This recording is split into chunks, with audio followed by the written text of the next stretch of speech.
Эгер сиздин башыңыз көп ооруй турган болсо, жана дагы тырыш көп түшүп кетсе, териңиз кургак болсо, жана дагы ичиңиз көп катый турган болсо, демек сизге суу жетпей аткан болушу мүмкүн организмиңизге керектүү деңгээлде.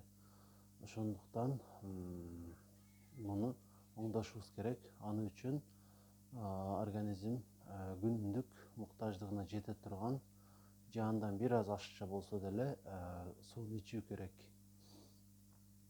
Суунун сизге канча керек экенин билгиңиз келсе, өзүңүзгө бир аз байкагыч болушуңуз керек болот.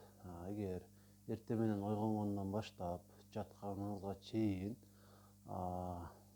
өзүңүз канча жолу жана канчалык деңгээлде суусасаңыз, ошончолук ичсеңиз болот. Одон ашык ичиштин кереги жок. Мисалы, бир күндө 1 литр ичишиңиз мүмкүн же 1,5. Ошол сиз үчүн жетиштүү эле норма болуп эсептелет. Андан ашыгы сизге керек эмес. Күнүнө 2 литр, 3 литр деген угуп жүргөн маалыматтарыңызга ишенбеңиз. Алар чындыгында туура маалыматтар эмес.